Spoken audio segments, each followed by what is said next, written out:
Okay folks, and welcome to another online maths tutorial from CD Masterworks Limited.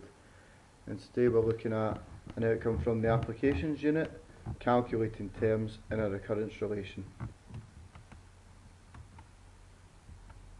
So we differentiate this by, in bronze we have whole numbers, in silver we make the numbers a wee bit more complicated by introducing fractions and decimals, and gold, again, we'll be working backwards.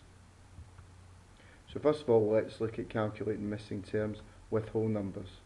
So recurrence relations have the form un plus 1 equals aun plus b, and they always give u0 afterwards. So un plus 1, we're going to think of that as the next term in a sequence of numbers, and we're going to think of un as being the previous term. u0, of course, is the initial term in our sequence.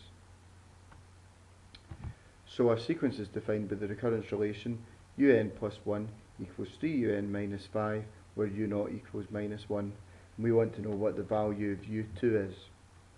So we can calculate the value of u2 providing we know the value of u1, which we don't have, but we can work out u1 because we're given the value of u0. So to find u1, we substitute u0 into our formula, so it's 3 times minus 1 minus 5, and that comes out as minus 8.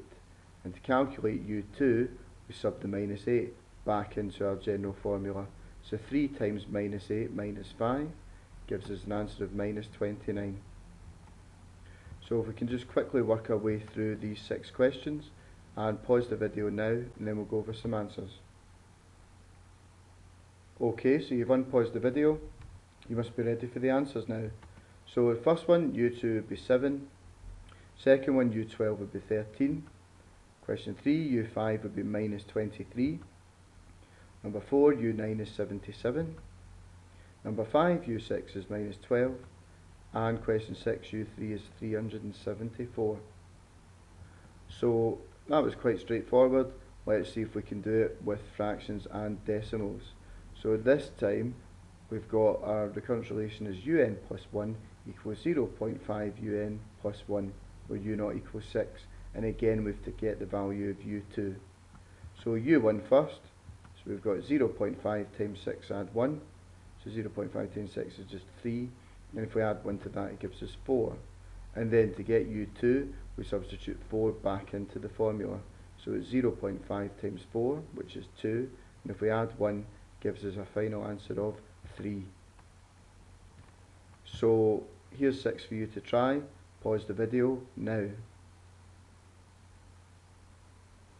Okay, the video is unpaused. So we have question 1, u2 is minus 7 over 2. Question 2, u12 is 7 over 4. Question 3, u5 is 4.44. Question 4, u9 is minus a half.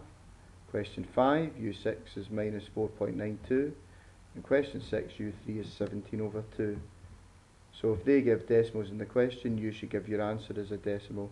And if they give fractions in the question, you should give your answer as a fraction. So let's move on to the working backwards element. So this time our recurrence relation is un plus 1 equals 4un plus 1. It tells us that u2 is 9, but we have to work backwards and say what u0 was. So to calculate u3, which would be the next number in the sequence, we would multiply by 4 and then add 1. So if we're working backwards to calculate u1, what we would have to do to 9 is take away 1 and then divide by 4. So the opposite of what we'd have to do if we were working out the next term. So 9 take away 1 is 8, and if we divide that by 4, it gives us an answer of 2. So to get u0, we have to work backwards with u1. So again, we're taking away 1 and we're dividing by 4. So 2 take away 1 is 1, and 1 divided by 4 is just a quarter. So here's 6 of the working backwards ones for you to try. So pause the video now. So you've unpaused the video, let's go over the answers. So we have u0 is 4 over 5, u10 is minus a half, u3 is minus 4 over 3, U7 is 13, U4 is minus 10, and U1 is 770. So that's the quick tutorial on finding the missing terms in a recurrence relation, and I hope you found that useful. Stay tuned for the next one.